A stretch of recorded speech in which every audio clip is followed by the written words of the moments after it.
What's up, film enthusiasts, and welcome back to the Melanated Movie Guys, where we dissect and discuss your favorite and not so favorite films in cinema.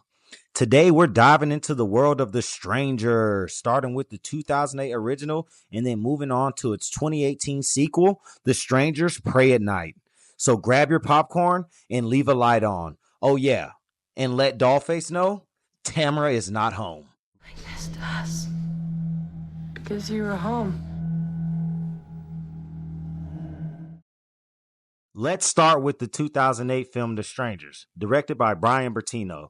The movie kicks off with a very simple premise. A nice couple, Christian and James, played by Liv Tyler and Scott Speedman, are retreating to a remote vacation home after a wedding where James decided to drop the question, but Christian just wasn't ready to be James' lovely wedded wife. So what was supposed to be a romantic getaway quickly turns into a night that both will remember for all the wrong reasons. Bertino and the crew do a fantastic job at setting the stage with an atmosphere of isolation and dread. The tension is palpable right from the start with the botched proposal that James tries to give Christian, which subtly leads into the strange occurrences and little noises that put both the characters and the audience on the edge of our seat. The Strangers themselves are a masterstroke of horror design. Three masked figures whose faces we never see. This only adds to the menacing presence that they give throughout the film. Their random and motiveless attacks create an unsettling sense of vulnerability and chaos. I'd like to introduce you to Dollface, Hit Girl, and Man in Mask. Yeah, we're not going to call him Man in Mask. We're going to call him Sackhead. However, despite its strong start, The Stranger stumbles as it progresses. The film relies heavily on repetitive jump scares, which, while initially effective, start to lose their impact and become really cheap close to the end of the movie. The tension built up in the first act dissipates as we realize the movie doesn't really have much more to offer beyond these repetitive jump scares. The repetitive nature of the attacks and the lack of a deeper plot development make the latter part of the movie feel somewhat underwhelming. AKA, it's boring. What begins as a masterclass in tension building unfortunately becomes a bit monotonous, relying on the same tactics to maintain fear. But the fear is gone. Essentially, we're following a Christian around and watching her go through the same motions over and over and over again. Despite these shortcomings, The Strangers remains a noteworthy entry in the horror genre for its atmosphere and chilling concept of being targeted without reason. It might not be one of the best slashers, or even a good one per se, but you should still check it out. It's worth the watch, and a few good jump scares. Fast forward to 2018, and we get The Strangers Pray at Night, directed by Johannes Roberts.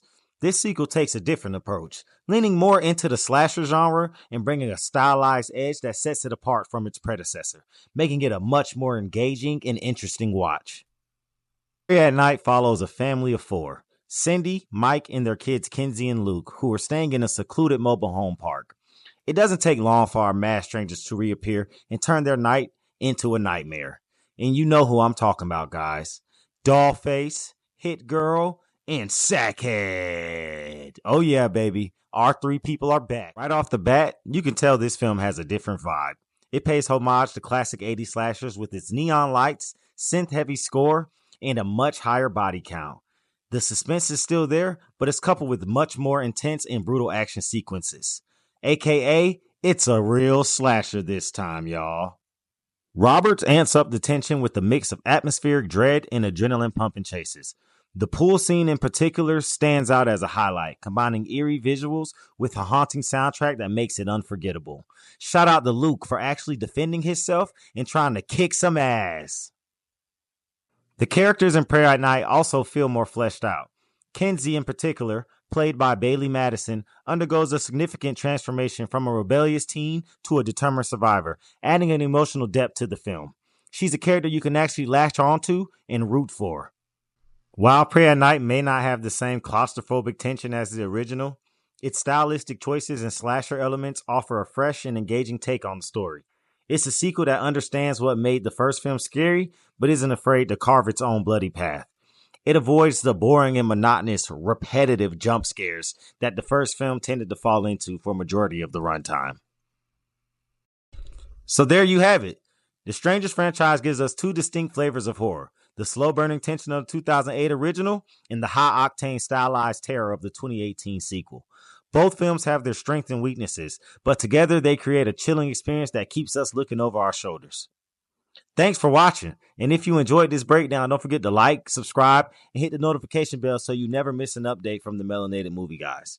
And let me know down in the comments which Strangers film you prefer and why. And who's your favorite Stranger? Is it Sackhead, Dollface, or Pinup Girl?